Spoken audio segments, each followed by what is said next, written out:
Saudara-saudari umat beriman yang terkasih dalam Tuhan kita Yesus Kristus, hari ini kita mendengarkan renungan untuk hari Minggu Kerahiman Ilahi, Minggu Paskah yang kedua.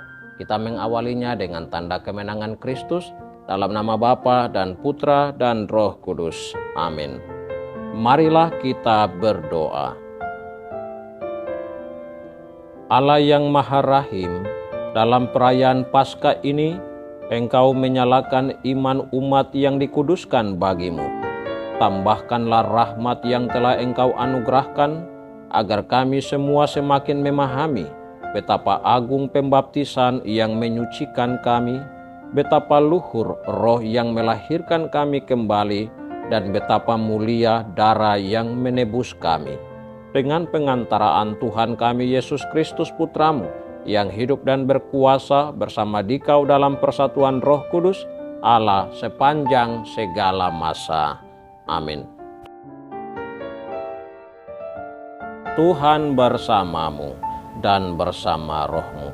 Inilah Injil suci menurut Yohanes.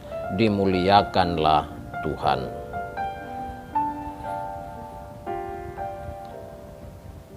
Ketika hari sudah malam pada hari pertama minggu itu, berkumpullah murid-murid Yesus di suatu tempat dengan pintu-pintu yang terkunci karena mereka takut kepada orang-orang Yahudi.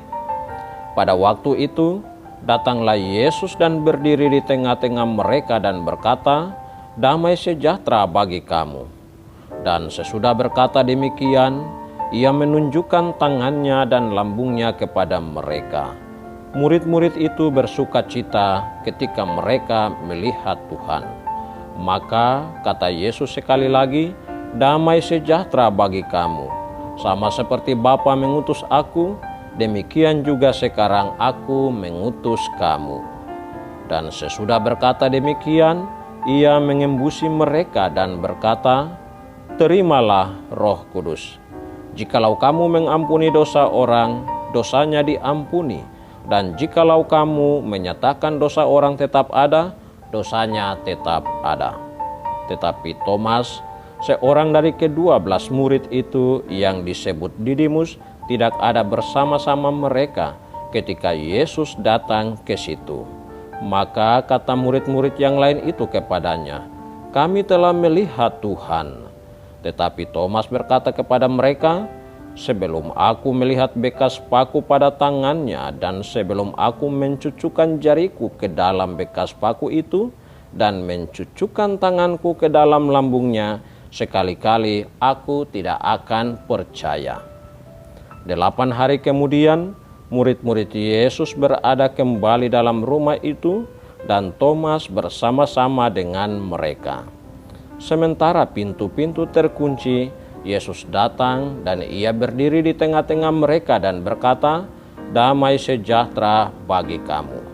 Kemudian ia berkata kepada Thomas, "Taruhlah jarimu di sini dan lihatlah tanganku.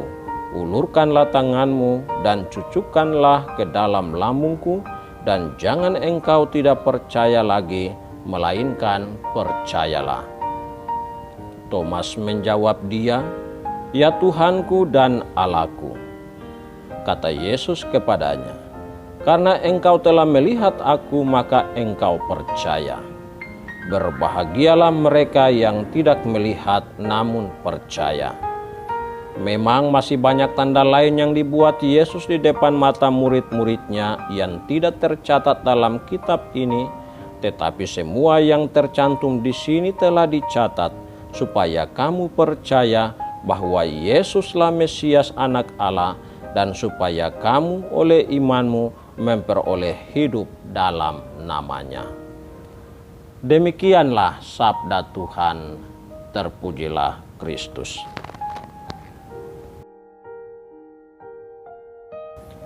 Saudara-saudari umat beriman yang terkasih dalam Tuhan kita Yesus Kristus, hari ini Gereja Semesta dalam Minggu Paskah yang kedua merayakan Minggu Kerahiman Ilahi. Perayaan ini diminta sendiri oleh Tuhan Yesus Kristus. Kepada Suster Faustina, Tuhan Yesus menyatakan, "Aku mau supaya ada pesta kerahiman. Aku mau supaya gambar kerahiman diberkati secara mulia pada hari Minggu pertama sesudah Paskah. Hari Minggu itu harus menjadi pesta kerahiman."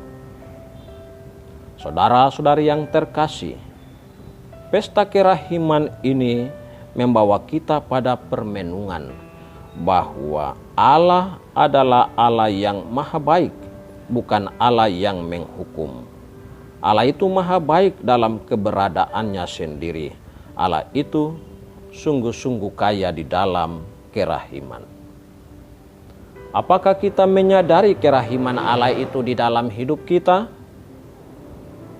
Pertanyaan ini perlu kita refleksikan supaya ungkapan kerahiman Allah itu bukan hanya slogan religius Kristiani semata-mata, tetapi cenderung mengarahkan hati dan pikiran kita pada hakikat Allah yang Maha Rahim itu sendiri.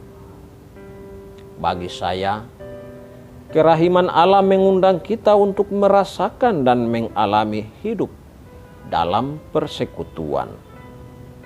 Bacaan pertama dari Kisah Para Rasul mengungkapkan persekutuan, koinonia, dalam nama Yesus yang bangkit mulia. Jemaat Kristen kala itu menampilkan persekutuan yang kokoh. Mereka berkumpul dan memecah-mecahkan roti dan berdoa. Mereka juga saling berbagi dengan sesama dengan prinsip kepunyaan mereka adalah juga kepunyaan bersama. Dari jemaat Kristen perdana ini, kita belajar dan berefleksi. Ternyata cara hidup mereka itu merupakan bentuk pewartaan yang efektif tentang kasih Tuhan Yesus yang telah bangkit, yang selalu hadir dalam segala pengalaman suka duka mereka.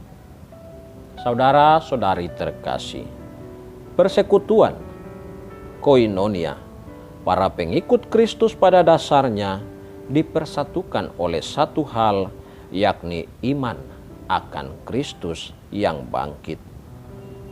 Kita bisa belajar dari Rasul Thomas bahwasannya dalam setiap keraguan, kebimbangan, bahkan ketidakpercayaan pun, hal yang paling penting ialah kesediaan untuk tidak memisahkan diri dari persekutuan. Sebab melalui persekutuan itulah Tuhan Yesus hadir untuk meneguhkan dan memberkati setiap anggota. Tuhan Yesus hadir untuk menyatakan shalom bagi kita. Tuhan Yesus hadir untuk memberikan rohnya kepada kita, supaya kita dimampukan untuk saling mengampuni satu sama lain. Tuhan Yesus hadir juga untuk menyatakan keniscayaan iman, supaya setiap orang yang percaya kepadanya beroleh hidup di dalam namanya. Saudara-saudari terkasih, kehadiran Yesus dalam hari Minggu Kerahiman ini mengundang kita untuk menyerukan, Tuhan Yesus, aku berharap padamu. Jesus, as I trust in you. Jesus, je confiance en toi. Terpujilah Allah sepanjang segala masa. Amin.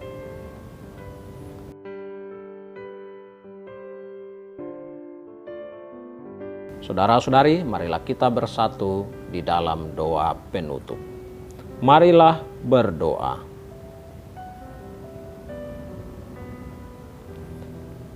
Allah yang Maha Rahim, Engkau telah hadir di tengah-tengah kami melalui Yesus Kristus Putramu yang telah bangkit dengan jaya.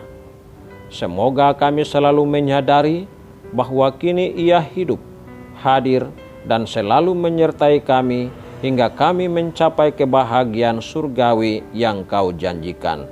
Sebab Dialah Tuhan dan pengantara kami. Amin. Saudara-saudari terkasih, marilah kita mengakhiri permenungan ini dengan memohon berkat Tuhan. Tuhan bersamamu dan bersama rohmu. Semoga Allah yang Maha Kuasa memberkati saudara-saudari sekalian, Bapa dan Putra dan Roh Kudus. Amin.